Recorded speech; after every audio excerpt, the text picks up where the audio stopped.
Support system होना चाहिए।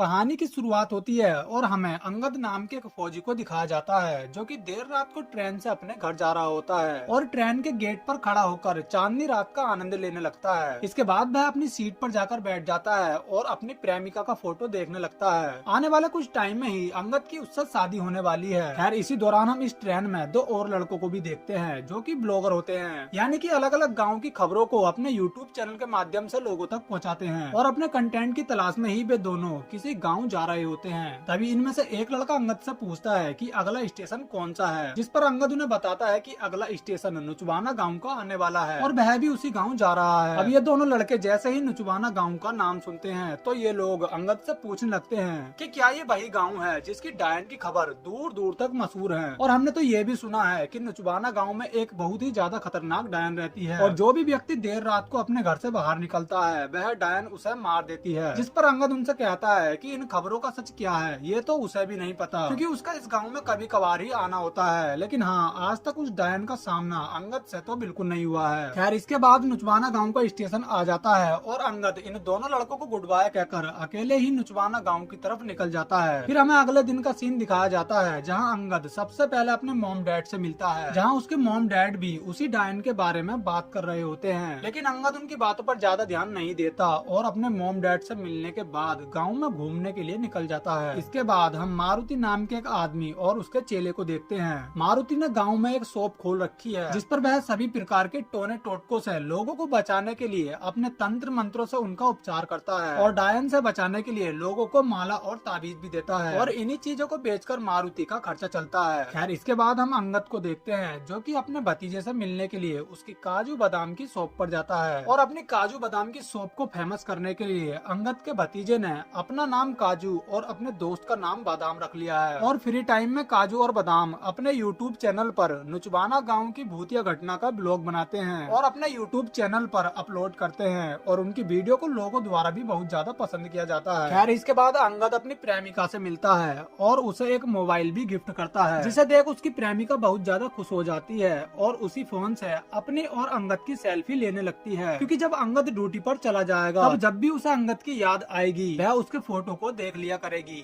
खैर इसके बाद हम उन्हीं दो लड़कों को देखते हैं जो कि अंगद को ट्रेन में मिले थे और वह ब्लॉग बनाते हुए नुचवाना गांव में आ पहुंचे हैं। अब यहाँ उनकी मुलाकात काजू बादाम और अंगद से होती है, जहाँ बादाम उन्हें इस गांव की डायन की कहानी सुनाने लगता है, जिसे सुनकर ये लोग डरकर वहाँ से भाग जाते हैं। इसके बाद ये दोनों एक पुराने से किले में चले जाते हैं और उस किले को देखने लगते हैं। इसी दौरान इनके हाथ से मटकी फूट जाती है जिसमें से बहुत सारा सिंदूर बाहर निकलता है, जिसे देखने पर लग रहा था कि किसी ने उसमें जादू टोना करके उस मटकी को वहाँ छोड़ा था। अब ये देख ये लोग डरकर वहाँ से भी भाग जाते हैं। इसके बाद हमें रात का सीन दिखाया जाता है जहाँ हम पहली बार नुचवाना गांव की डायन को देखते हैं। उसके हाथ में सिर्फ 3 उंगलियां थी और ऐसा कहा जाता है कि जिस भी व्यक्ति पर ये अपनी 3 उंगलियां मार देती है वह आदमी कुछ दिनों बाद ही अपने आप मर जाता है। अब इसके बाद हम काजू बादाम को देखते हैं जहाँ काजू की आँख खुल जाती है और जैसे ही वह पानी पीने के लिए जाता है उसके सामने डायन आ जाती है और उसके चेहरे को अपनी 3 उंगलियों से घायल कर देती है। अब अगले दिन गांव में एक पंचायत बुलाई जाती है जहां काजू सभी लोगों को बताता है कि अब डायन वापस आ चुकी है और उसने कल रात ही उसके चेहरे पर हमला किया था और उसके चेहरे पर ये जो निशान है ये उसी डायन की उंगलियों के हैं। लेकिन काजू की पूरी बात सुनने के बाद भी यहाँ किसी को भी काजू की बात पर यकीन नहीं होता, क्योंकि सभी गाँव वालों को लगता है कि काजू जिस डायन की बात कर रहा है वह डायन बहुत साल पहले इस गाँव में रहती थी, लेकिन अब उसका वजूद पूरी तरह इस गाँव से मिट चुका है। यहाँ तक कि अंगद को भी उसकी बात पर कोई विश्वास नहीं होता और बेचारा काजू निराश होकर यहाँ से चला जाता है। खैर इसके बाद हमें रात का सीन दिखाया जाता है जहाँ डायन अपने अगले शिकार की तलाश में निकल जाती है और इस बार वह गांव के सरपंच को ही अपना शिकार बना लेती है। फिर अगले दिन सरपंच जब गांव वालों को उस डायन के बारे में बताता है तो इस बार सभी लोगों को उसकी बात का विश्वास आ जाता है कि वह डायन वापस आ चुकी है और उस दिन काजू भी सही कह रहा था। अब इस बात से गाँव के सभी लोग बहुत ज्यादा घबरा जाते हैं। तभी इस गाँव का सरपंच गाँव में हवन करवाने का डिसाइड करता है ताकि वह डायन को रोक सके और उसी रात वह गांव में हवन करवा देता है। लेकिन हवन होने के बाद भी हम उसी रात को डायन को गांव में घूमते हुए देखते हैं, जिस दौरान उसके सामने एक शराबी आ जाता है और उससे माचिस मांगने लगता है। लेकिन देखने वाली बात ये होती है कि यहाँ डायन उसे कोई भी नुकसान नहीं पहुँचाती और वहाँ से चली जाती है। लेकिन इसके तुरंत बाद ही वह गाँव के एक और लड़के को अपना शिकार बना लेती है और उसे घायल कर देती है। अब अगली सुबह गाँव के सभी लोग पुजारी के पास जाते हैं और उनसे शिकायत करते हैं कि हवन होने के बाद भी उस डायन ने एक और लड़के को घायल कर दिया है, जिसे सुनकर पुजारी भी हैरान हो जाता है कि अगर उस डायन को हवन करने से भी कुछ नहीं हुआ है तो वह बहुत ज्यादा खतरनाक है। और यहाँ पुजारी कहता है कि अब इस गांव को सिर्फ भगवान ही बचा सकता है। अब बेचारे डरे हुए लोग मारुति की तंत्र विद्या की दुकान पर जाते हैं और उसे सारी बात समझाकर उससे इस समस्या का हल पूछने लगते हैं, जिस पर मारुति उनसे कहता है कि अगर वह उसके द्वारा बनाए गए ताबीज को पहन ले तो कोई भी बुरी से बुरी आत्मा उनका कुछ नहीं बिगाड़ सकती। अब ये सुनकर गांव के सभी लोग उसकी बातों में आ जाते हैं और धड़ाधड़ उसकी ताबीज को खरीदने लगते हैं, जिन्हें बेचकर वह बहुत ज्यादा अमीर हो जाता है। और देखने वाली बात ये होती है कि जिन लोगों ने भी उसकी ताबीज को खरीदा था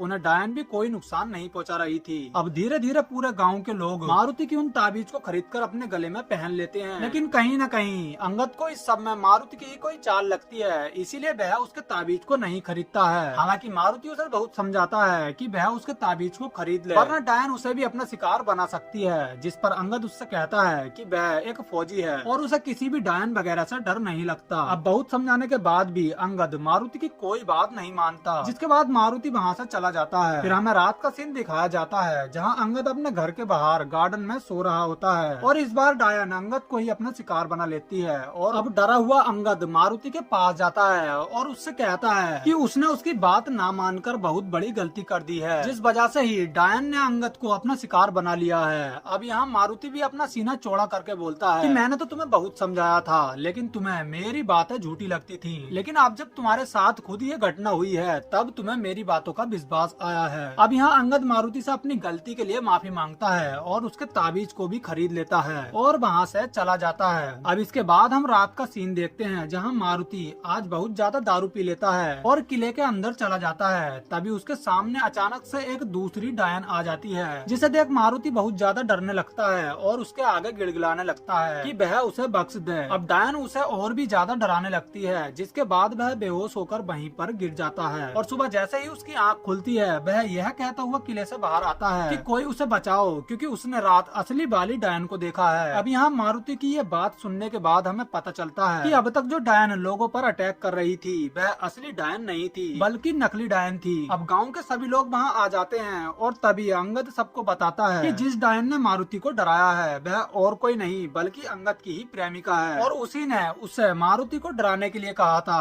क्योंकि ऐसा करके वह मारुति का सच गाँव वालों के सामने ला सके। इसके बाद वह एक लड़की को वहाँ बुलाता है और लोगों को बताता है कि पहले ये लड़की एक सर्कस में काम करती थी, लेकिन कुछ टाइम बाद मारुति ने उसे पैसों का लालच देकर खरीद लिया था और उससे कहा था कि वह डायन बनकर गांव के लोगों को डराए। इसके बाद उस लड़की ने मारुति के कहने पर डायन बनकर गांव के लोगों को डराना शुरू कर दिया था और काजू और गांव के बाकी लोगों को भी इसी ने घायल किया था। लेकिन जब वह अंगद को डराने के लिए आई थी तब अंगद ने उसकी चोरी पकड़ ली थी। अब यहाँ मारुति भी सभी गाँव वालों के आगे अपनी गलती कबूल करता है और उन्हें बताता है कि ऐसा उसने इसीलिए किया था ताकि डायन का खौफ इस पूरे गाँव में फैल सके और लोग डरकर उसकी तंत्र मंत्र की दुकान से ताबीज वगैरह खरीदते रहे और उसका खर्चा आराम से चलता रहे। हालांकि वह इसमें काफी हद तक सफल भी रहा था, लेकिन अंगद ने उसकी चोरी पकड़ ली थी। अब यहाँ मारुति सभी गाँव वालों से अपनी इस गलती के लिए हाथ जोड़कर माफी मांगता है और नरम दिल गाँव वाले उसे माफ भी कर देते हैं। अब यहाँ सभी लोग मारुति का सच गाँव के सामने लाने के लिए अंगद की बहुत ज्यादा तारीफ करते हैं और अब इनके गाँव से डायन का खौफ भी पूरी तरह से खत्म हो चुका था